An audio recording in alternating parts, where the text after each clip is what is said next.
Hello and welcome to Wiggle Room, the GESGB profile interviews. In Wiggle Room, I chat with interesting people from our industry about their careers, how they got to where they are now, and asking their opinion about past and current events. The intention is to hear a broad spectrum of viewpoints of our industry from a variety of people. These are obviously their comments and opinions, and in no way are we suggesting these are the views or the position of the GESGB. In Wiggle Room today, I welcome Alan Atkinson. Hello, Alan. Welcome to Wiggle Room. Good morning, Aaron. Thank you very much for having me. You are very welcome to be here. Right, let's go right back to the start. Where did you grow up and were you interested in earth sciences as a boy? Yeah, right. Well, I grew up in the northeast. I was born in Sunderland, in what used to be County Durham, but spent most of my life growing up in South Shields and went to school in Newcastle. So I cover the span of the Tyne and the Tees, Tyne and the Wear rather, not the Tyne. I spent some time on the Tees later on in my youth, as I'll tell you later, I'm sure. Mm-hmm. But yeah, I wasn't at school. I was interested in sciences. So actually, my path into this area of work was physics. So I found physics a bit easier than some of the other subjects. So I took the path of least resistance and ended up with a physics degree. And that was at Hull University, wasn't it? That's right. Yes, I was. Wasn't my first intention to go to Hull because in those days I was a rower. And I was aiming for Durham, and the problem with Hull is that you row on the River Hull, and unfortunately the River Hull is not wide enough to turn an 8 around, so you could only row in 4s. So it wasn't quite what I was intending, but I drifted a little bit at A level, so that's where I ended up.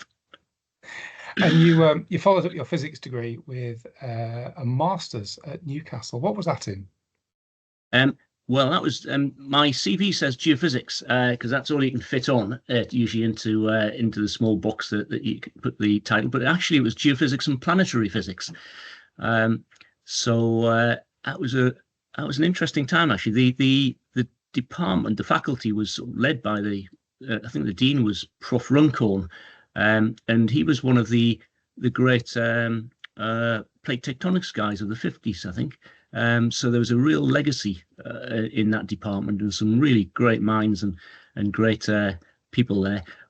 That was obviously this was the 80s, so it was getting a little bit dusty. Some of that stuff we fully accepted plate tectonics, but they're still pretty characterful guys. Prof. Runcorn in particular was always shooting around the world, going to conferences, which impressed me at the time. And was it while you were at Newcastle that you became interested in earth sciences?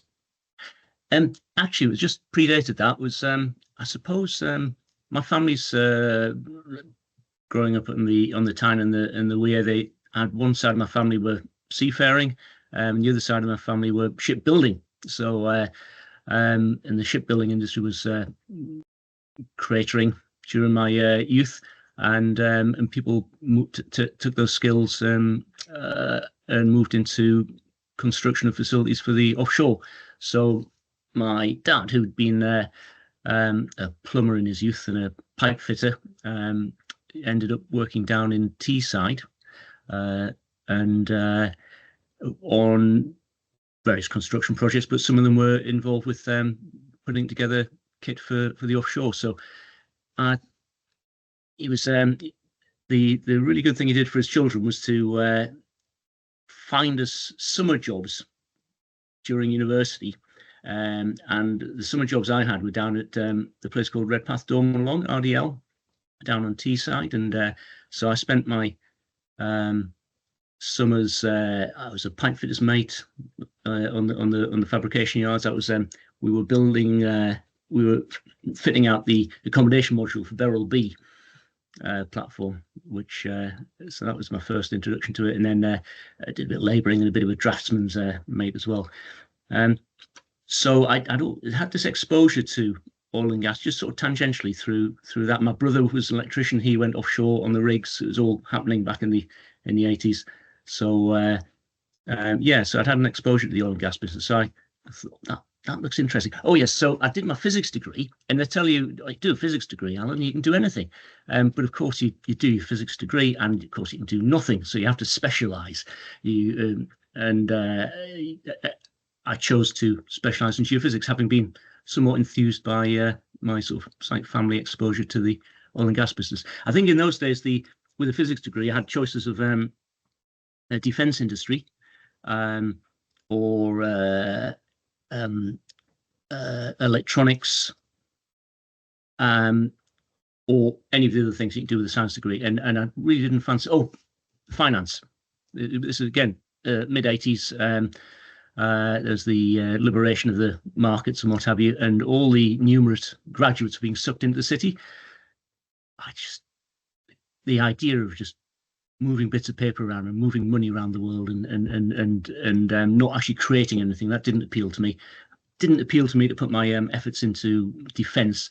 And I thought, well, actually, what I was interested in was maybe doing something in energy terms. And I remember before I did my masters, I went for an interview with the Central Electricity Generating Board. That was the job, a really nice job, remote sensing of reactor cores, the nuclear reactor cores. So that was the sort of thing I was interested in, actually doing something useful with my degree, and in the energy area, and that gradually sort of morphed into the geophysics masters in oil and gas. So what was your first job after graduating from Newcastle? My first job, for a few months I was temping, and I've got to say one of the best jobs I ever did was working for a week in a private hospital in London as a hospital porter. That was fantastic. Carrying people on stretchers onto the operating table, and I'm sure this is a polite webcast, so I can't give you all the details, but it was a urology department, and it was quite eye-opening. And I got chatting with the surgeons who fairly quickly worked out had a master's, and they were, what are you doing here as a hospital porter when you got a master's? I'm just looking for my first job, and they eventually persuaded me to stay in the operating theatre. I used to deposit the people and then disappear, and they persuaded me to stay in. And so by the end of the week, I was there. I was staying in for the operations, and as well as doing urology, there was for some reason or other they were doing a facelift in there as well. Honestly, having seen someone have a facelift and the suction of the fat from their face in front of you, I can recommend to anyone, don't have a facelift. It's a horrible procedure. Anyway, so I think I'm digressing. That was my first job, but the first proper job was Phillips Petroleum. Within a few months of getting my master's, I went down to Woking to be interviewed at Phillips by a chap called Martin Hutchison. Phillips were one of the first companies who had moved out of London, and they were a bit of a pioneer, I think, and they'd moved out of central London down to Woking just in 88 or maybe late 87. And I went down there mid-88 and went for an interview. And Martin was setting up a computer mapping group. Or he had set up a computer mapping group, because in those days, all the interpreters, they interpreted on paper sections, and we had a lady, Carol, who used to digitize those sections. And then there was that had mapping software, whether it was CPS1 or ZMap, to make maps of it. And so we had of course, that was beneath the interpreters, so there was a special group of more junior people who were making maps. So I joined that group, which was an absolutely fantastic introduction to the industry. It was the camaraderie was excellent, and the work was interesting, and it gives you good. That was really my sort of my PhD for the industry, really. My transition from being a physicist to being an oil and gas person was those 3 or 4 years in, first of all, computer mapping, and then John Chamberlain, who you may know, he pulled me across into the seismic processing group that had in-house seismic processing in those days as well. So my finishing school was a bit of seismic processing in-house at Phillips. But after a couple of years, you did move on, and in '96 you moved to Hess in London. That's right. Yes, Philips was absolutely great place to work. Really accommodating. It's just such a lovely company to work with, especially as a junior guy. But they were a little bit sleepy. They weren't doing much exploration. It was doing some good development projects, J Block, and there was Hewitt. All sorts of good things going on, but I wasn't involved in that. I was more on the exploration side, and they weren't drilling too many wells. So Amerada Hess were very active at that time, and they advertised, and I applied for a job, and moved there, moved up to London, or started working in London for the first time, and that was a very dynamic environment, stuffed full of incredible people. Simon Stewart, John Argent, just all sorts of. Richard Hardman was the exploration manager, and he had this policy of hiring of PhDs from Oxford and Cambridge, and so not all. They're great. They're a great bunch of people. Some of them were perfectly good, just as good as anyone else, and some of them were superb. and it was just awesome to be in the company of people who were that accomplished and that confident. To me, with my background, I didn't have their level of confidence, so that was really enjoyed working there. And so were you doing? Go ahead. Sorry, I was going to say, were you doing exploration or production? Yeah, that was all exploration stuff. So Central North Sea. And we did it across Europe. There was all sorts of farmings and what have you, Germany, Netherlands.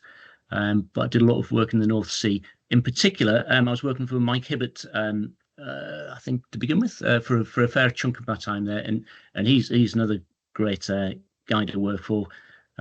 He is a real data hound. So if you were mapping an area, if you didn't get a move on, you'd find your boss had mapped it before you'd finish. So that was a good incentive to crack on and not dally. But Mike was scouting around some data and had spotted a little bright spot. It is in the quad 15 in the South Halibut Garden, and he's seen a little bright spot on some seismic, and he said, "Alan, I got to just have a look at that seismic and see what you can see." And so we mapped it up, and it turned out to be the Blake Field. So there was just over a little arch. There was the Kopovic Fairway, this big long, low Cretaceous sand system snaking down south of the Halibut Horse, and it was crossing this arch, and there was a little bit of a gas cap at the top, and that's what he'd seen. And I mapped it up, and lo and behold, there was Blake. So I think BG were operating that. So we in collaboration with them, we drilled that and discovered Blake, which was not a bad discovery. So that was fun. One of the more successful wells. So you mentioned that geology. As a physicist, do you struggle with the geology, or did it come naturally to you? Struggled definitely in the early days. I went in there with very little geology training. There's one module on my masters, and it just it didn't leave much of an impression on me, I have to say.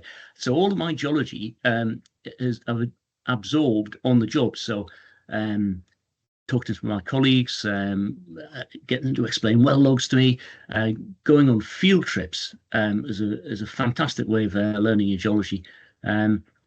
Reading papers, going to course stores. So I've learned all of my geology pretty much in that way, and I've added on a few training courses along the way to round things out. I did a bit of carbonates with the PSGB one time, but yeah, and it's amazing what you can learn. I'm very aware of my limitations. But for most fluvial systems and siliciclastics, I'm fairly comfortable with the level of knowledge I've got, and within the context of interpreting them on seismic data. Yeah, so it's endlessly fascinating, because I feel like I'm a fairly reasonably complete geophysicist, but I'm anything but a complete geologist, and so my whole career is just is geared towards learning more and more geology, and I'm hoping that by the time I retire, I might actually sort of scrape by as a geologist. That's the aim. And after a few years there, you moved on again, this time to CNR. What were you doing for them? Right. And the reason for the move to CNR was I'd spent a long time working the UK, and I just felt that I wanted to broaden my horizons a bit and get some international experience, at least in terms of the assets I was looking at, and that wasn't available to me at HES. So I moved down to Canadian Natural Resources, or Ranger, as was. And I got what I was after there. In fact, three things were good about that. One, I was working Angola. The other, I was working Ivory Coast, and the third was I was working in Guildford, which was a 4-minute commute from my house if I took the train, or more preferably I'd be on my bike, and that's half an hour bike ride across the hills of Surrey, and or even running it. So that was a quality of life improvement there after 5 or 6 years of commuting up to London. But the main draw was the international work. So that was great. Working in Angola. Unfortunately, it was deep water block 16, which must be the driest deep water block in Angola, I think. It's a bit of a shame, but it was still did some good geophysics there. We managed to change a play there. There was a big arch, if I recall correctly, and there was some channels mapped on it. And I did a bit of work on that and worked out that the hydrocarbons in the channels would dim them off. So actually, the mapped channels were just the things that didn't have hydrocarbons in. So we reprocessed and mapped up the channels using AVO and inversion and attributes and that sort of thing, and found these channels that sort of disappeared onto the arch, all of a sudden reappeared, and of course that was the place to drill. So unfortunately I left before that was drilled. I understand they weren't particularly successful, but in terms of lack of reservoir. But until someone tells me otherwise, I'm going to assume that my model was right and they were hydrocarbon filled, even if the reservoir was rubbish. Actually, you mentioned AVO there, so I am a technical geophysicist by inclination, and one of the interesting things about my career is I remember going along to a meeting at Phillips, my first job, and the room was crowded out with geologists and geophysicists, all sorts of people, hearing from, I think it was Fugro, coming along, telling us about this wonderful new thing of AVO. This was in the days, sort of mid-80s or late 80s, when there was bright spots, and then dim spots became known to people, and they were just starting to think about what it all meant and how to do a better job of defining it. So I've never had a formal education in AVO either, rock physics, because it's grown up with me throughout my career. It's developed. So I've been on a few of the courses with some of the great names in geophysics and rock physics, sort of one-day courses here and there. But really, it's just learned it as we've gone along. It's just been really interesting. The benefit of that for the work is that you sort of you just understand seismic from the bottom up. A little bit of processing under your belt as well, and in these concepts you sort of had time to get familiar with them, and so it's all second nature. Much easier doing it that way than having to learn it from scratch on an undergraduate week-long course, say. So after CNR, you moved on to Ken Energy. What were you doing for those guys?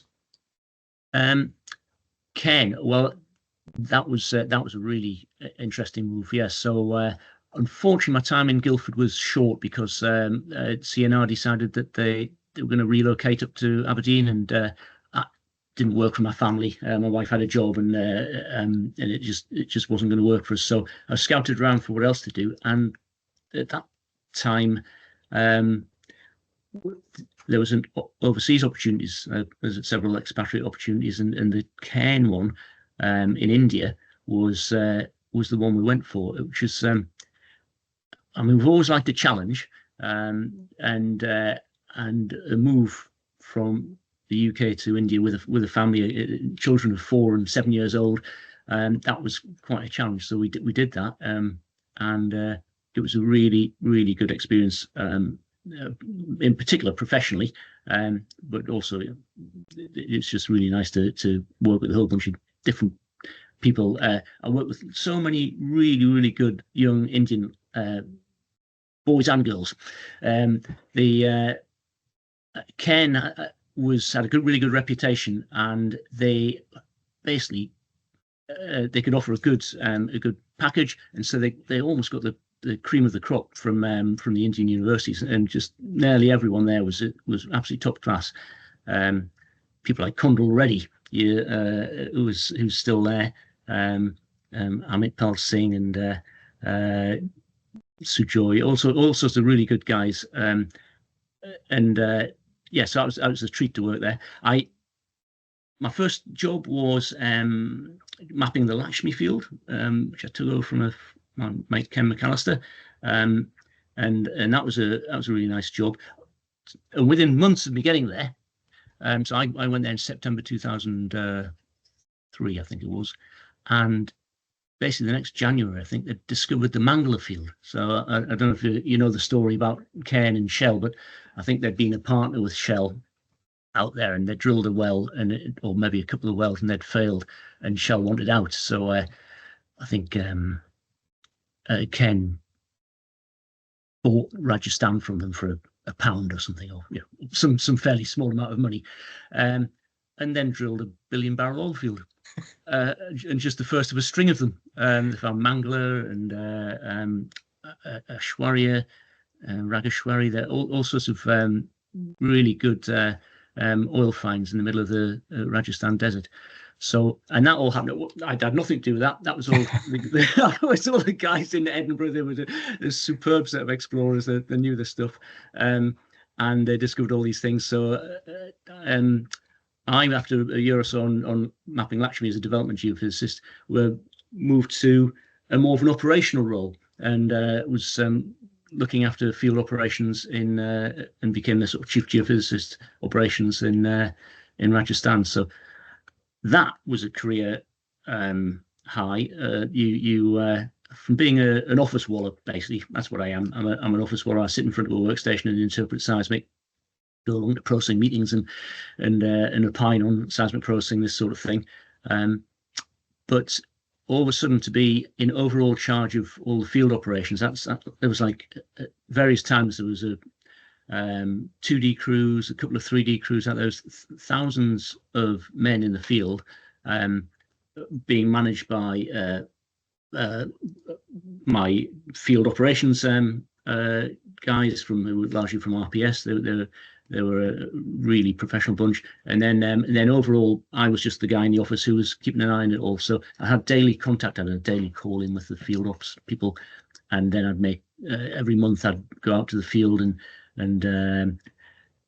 wander around the Rajasthan sand dunes with peacocks walking by my side and an elephant walking down the road, and you get really into the back of beyond, and you come across a guy who's ploughing his field with a single furrow plough being pulled by a camel, and you really know you're about as remote as you're going to get.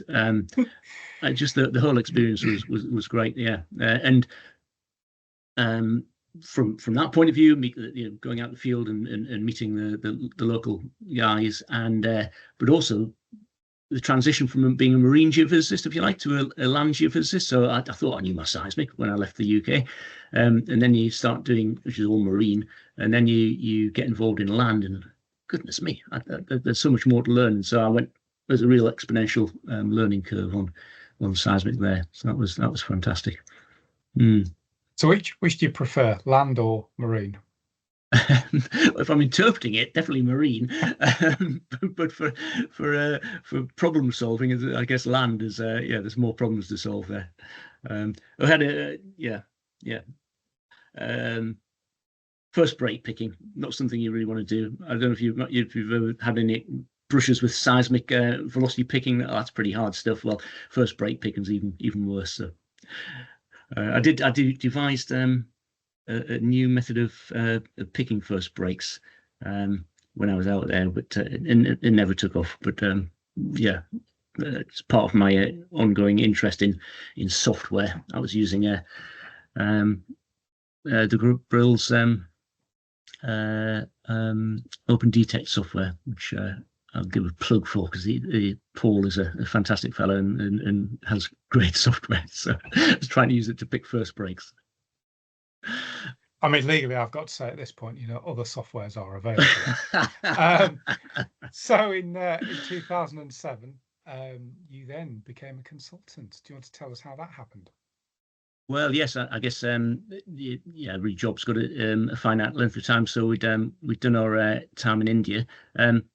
I will maybe just mention one thing more about the time there. So my wife found it a bit harder, I have to say. That it's not the easiest of things to be an expatriate wife in that sort of environment. You're surrounded by there's a lot of poverty, and there's every day you drive out and you're passing people living in shacks by the side of the road. It gradually can wear you down. So my wife wasn't overly keen on that. In addition, we had a little tsunami to contend with. So we're out there for our second Christmas, and had all the family over. I packed off my sister and brother-in-law, my parents, and my nephew, who was about 6 months old, to Sri Lanka. So they had a nice week in Sri Lanka. They came back just before Christmas.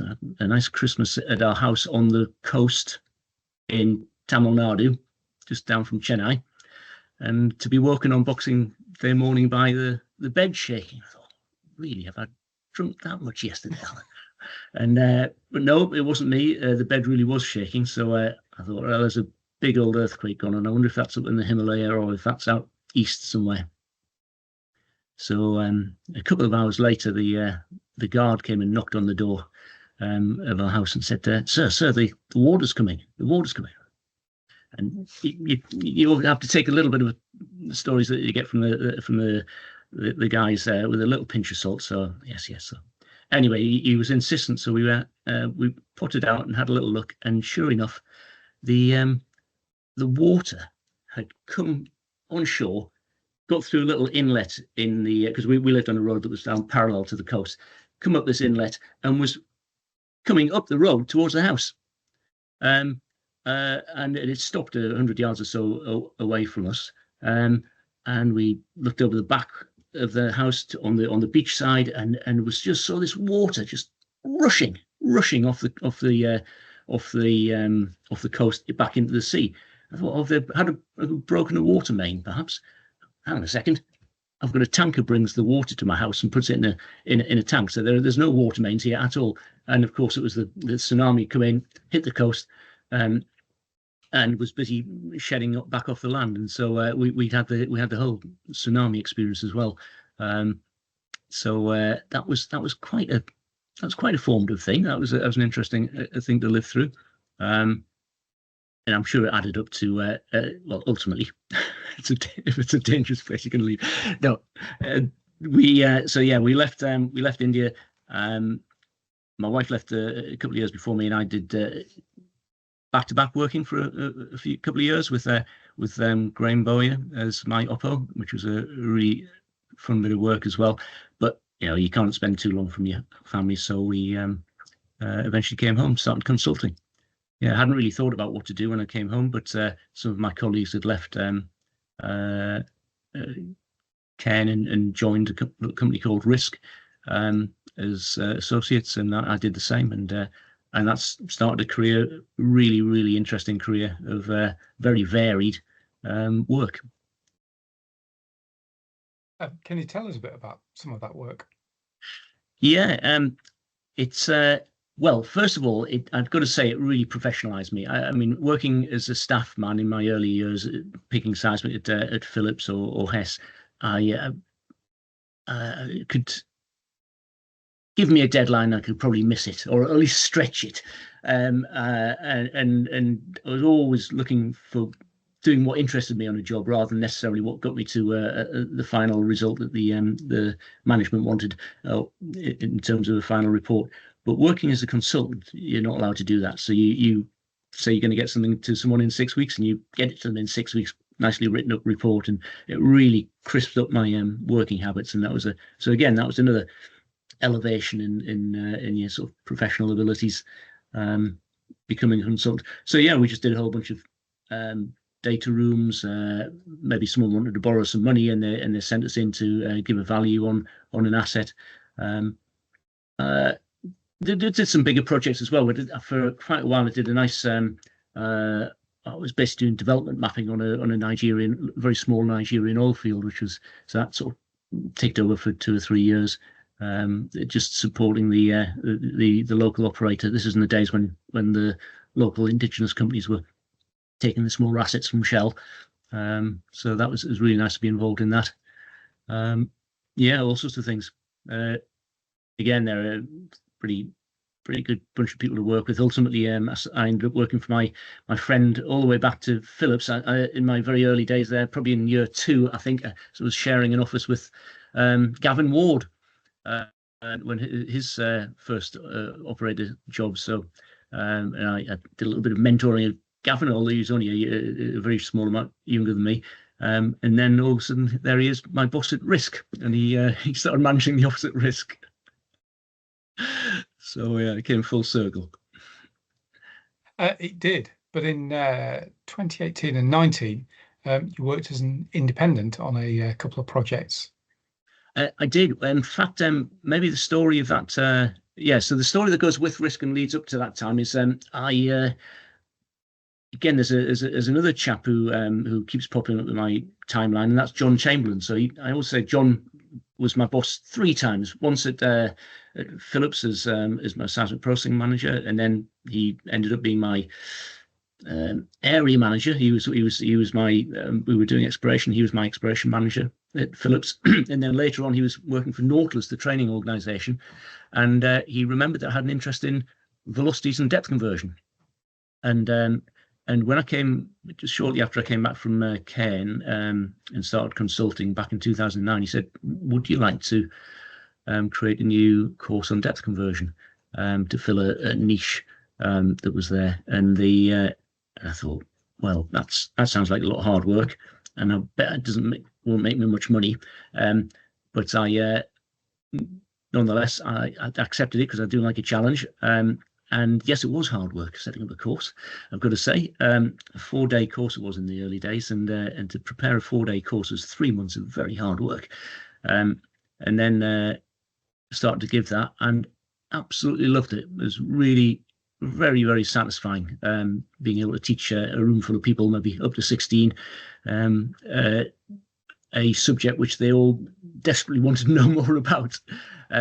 So I created that course and started delivering that through Nautilus, and I've been doing that ever since. So I'm still doing that now, and then quite a lot of the projects. I was teaching a course when I was at risk. Then some of that work started to dry up, and had more. I started to scout around for other opportunities. I spent some time at Eon, and there, because of this, the course I was giving, I was sort of had a little bit of a reputation for understanding about velocities and depth conversion and such like. So they brought me in to try and solve a statics problem in Algeria, and I did that. Which led to 2 or 3 years of quite a few interesting projects at Eon. One of them was looking at Maganza, which is a salt swell. And I think underneath Maganza's Culane, and I believe I wasn't looking at that, but so I remember basically the migration hadn't worked properly. Seismic data is never where it should be. If you ever look at a seismic section, and I'm sure you know, the seismic's never in the right place. Never in the right place. And the only question you have to ask yourself as an interpreter is, how wrong could it be? Is it a lot wrong or a little wrong? And usually it's a little wrong. But if you're right on the flanks of a very steeply dipping salt dome, then it could be a bit further out than you think. And when you look at the seismic there, you drill a well along into the 40s sandstone on the edge of this really steeply dipping salt wall, and the depth is wrong by like 100 meters or something. And you think that's no good. And what it is, it's not just that the surface is up and down in the wrong place. It's just that the salt walls are in the wrong place and they should be further out. So I do remember one spreadsheet where I migrated my top reservoir surface in a spreadsheet by migrated it out radially around this salt wall. So that was a painful and complicated piece of work. I remember someone from my early days at Philips doing hand migration. So that you do a time migration. This guy, he did by hand. He knew all the theory, and he actually migrated his map using compasses and slide rules and God knows what. Well, anyway, 20 years later, I was doing it in a spreadsheet. So that leads us on to a couple of things, because in 2019 you joined Rockflow, but you also became an honorary lecturer at Imperial. So let's take Imperial first. Yes, Imperial is that was just an extension of my interest in velocities and depth. So because of the course I was running, and there's a chap called Nigel Banks, who'd been my discipline manager in Cairn in India, who's a very knowledgeable fella. And he was helping out on the Imperial Petroleum Geoscience Masters, and asked if I would come and lend a hand, because he identified there is a very interesting depth conversion problem on Witch Farm, and the students do this Witch Farm project for about a month during their masters. So I went along, and I was basically helping out there during the Witch Farm project for a week, helping them interpret and synthetics and the depth conversion. And I did that for a long time, all the way from 2000. You've got my CV there. You'll remember better than me, but it was about 12 years, I think, until unfortunately the demise of the masters. And in the latter years of that, I previously hadn't been an official member of staff, but in the last few years, I actually joined the staff just as an honorary lecturer. Yeah, so that was really nice to be associated with that, because it's nice to do things that aren't purely for yourself. So that my training courses are a commercial undertaking, and I really enjoy teaching people, but it is a transaction. But the masters is giving back a little bit, which is nice. So I do miss that. And so the other element there was the joining of Rockflow in 2019. Ah, yes. So I guess you get far enough down your career that people start to listen to you instead of arguing with you. They listen to you, especially when you've got a little area of expertise like I do in velocities or geophysics generally. So I was attracted to Rockflow because they were doing expert witness work.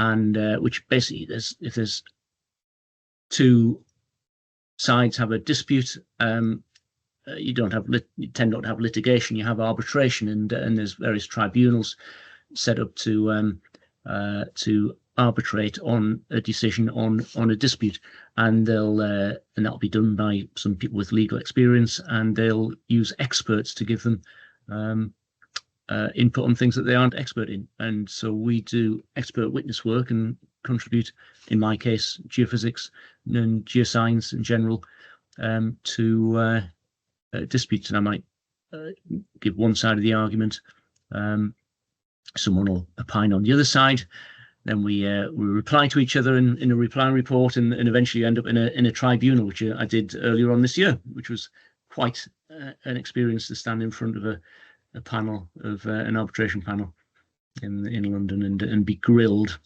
by a lawyer on your subject. So yeah, there you go. That's probably about the pinnacle of my professional career, I think. You can't go much beyond that. And so that's brought us right up to date. So which has been your favourite role and why?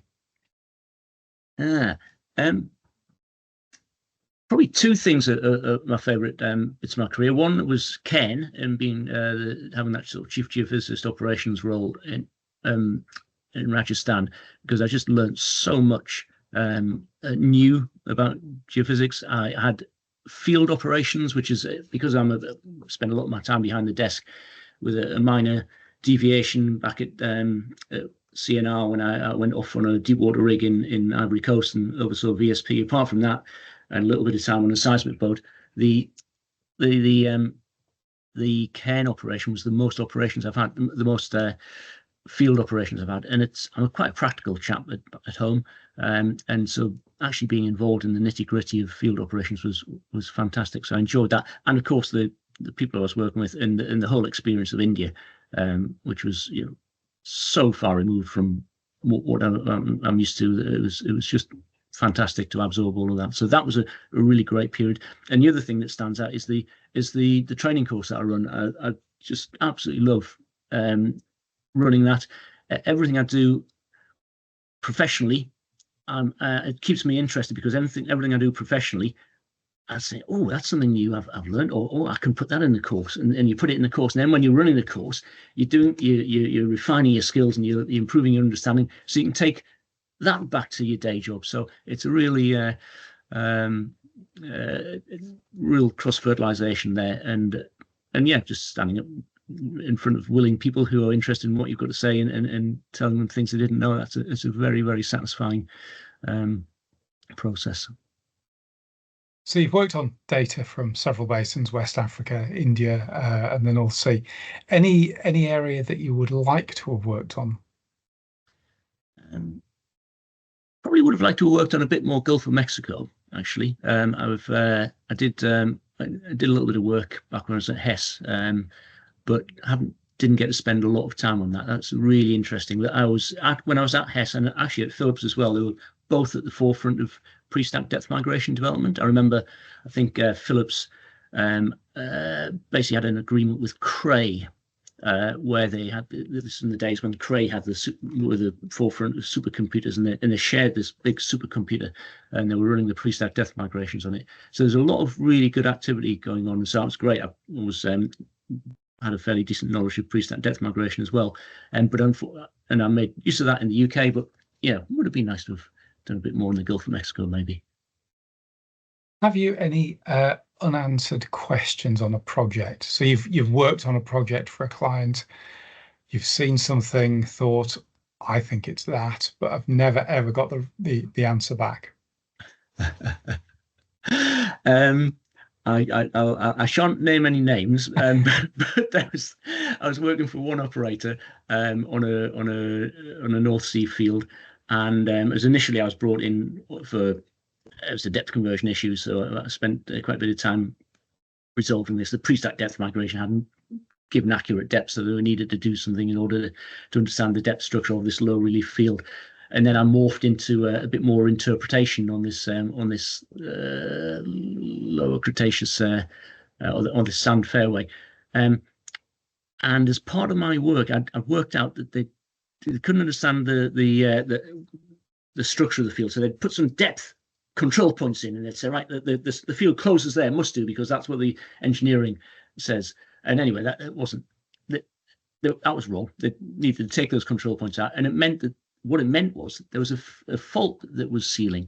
Now, did it seal, or would the hydrocarbons have got beyond that fault into the structure that was the opposite side? So I saw this potentially quite a decent sized in-field structure, which was undrilled, and I haven't found out whether they've got. I did tell them about this, but I don't think they listened. So maybe one day when I've got my own little oil company, I'll go away and drill that for them. So do you think AI will replace the geophysical interpreter? No, because even if you're using AI tools to do a fair chunk of what you can do. I mean, throughout my career, I used to pick 2D seismic in the old days with pencils, and then I did it digitally, and now I pick 3D seismic. And as the tools have got better and better, and the data quality's got better and better, I can pick 3D in next to no time. And is that AI, or is that me? I could in years to come, I'll be able to do it even quicker by using AI. But you still need, you're making judgments. It's about uncertainty. My job is not actually saying how many millions of barrels of oil are in the ground. My job is saying, well, it could be as little as this, and there could be as much as that, and here's the risk on it. So that's my job, and I don't think you'll be getting AI to make those judgments. It can do the technical bit of maybe of calculating some numbers, but the judgment about what's the uncertainty, that's probably going to keep coming from a human. I hope, at least until the end of my career.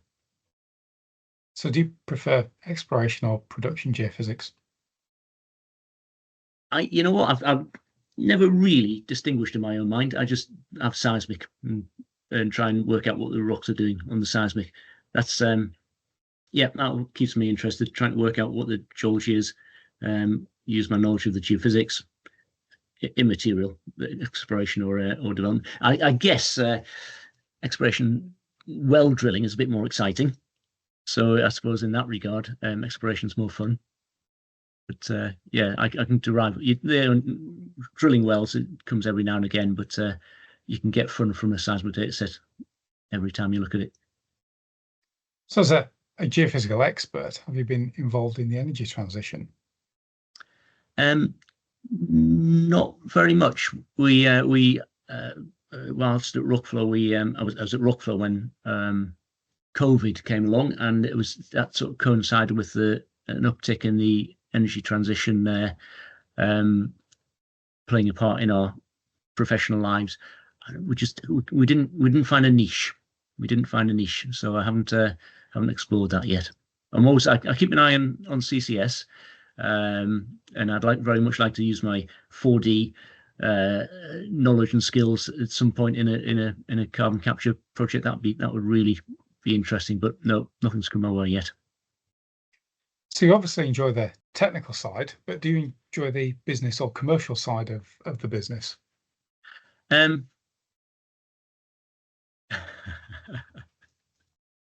Not as much, but no, not as much. Very much. I enjoy problem solving. I think the reason I did a physics degree and the reason why I've been able to transition into a geoscientist is I like to solve problems. I mean, I have solved business problems in the past and staffing problems in the past, and you address each of these things, personnel problems when I was doing a bit of management at Cairn. But the thing, technical problems are the ones that give me most fun, most pleasure. So if we were to ask your family to sum you up in one word or phrase, what do you think that might be?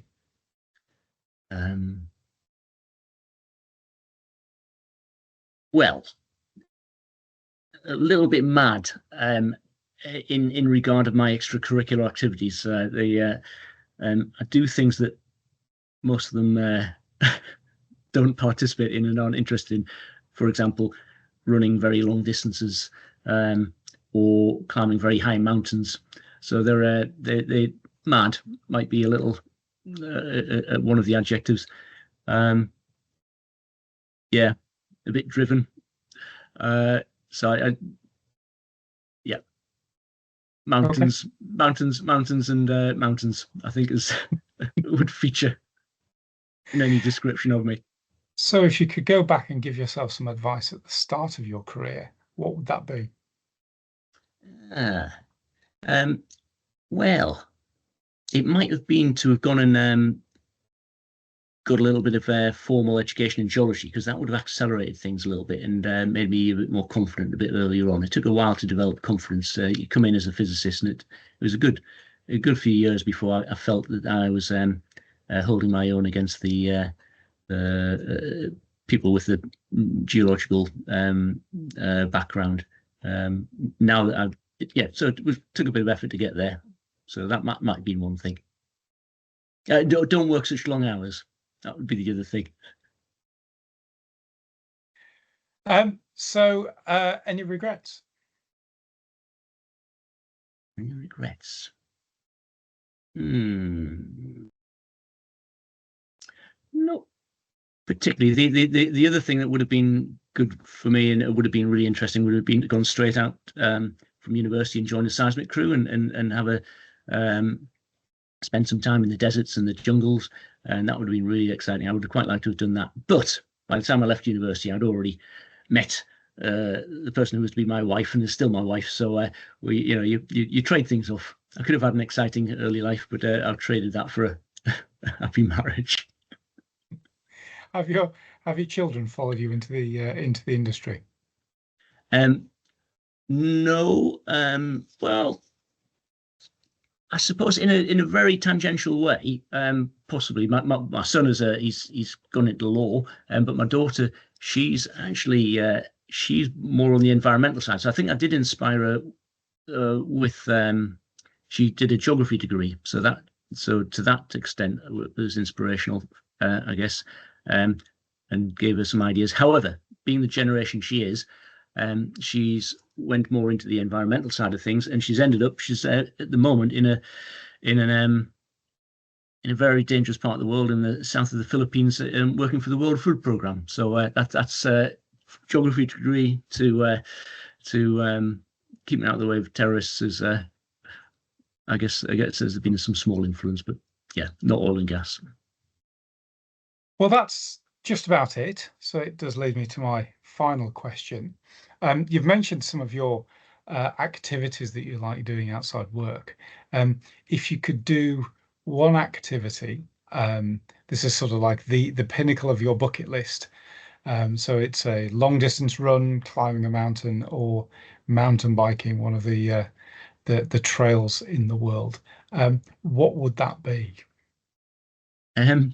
Well, I've just ticked off one of the things that was probably on that this year already. I thought I'd get out of the way quick before my 60th year. I was thinking of climbing the Matterhorn for my 60th birthday, but I got it in a year early, just earlier on this year, because I thought I might be too decrepit next year. So just in case.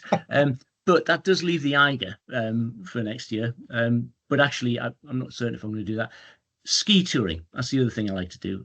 So ski mountaineering, I will be expanding into ski mountaineering next year. So I'm going to be skiing around the Alps and going uphill and bagging a few peaks. So that's my goal, and I'm just got some dates penciled in for next March.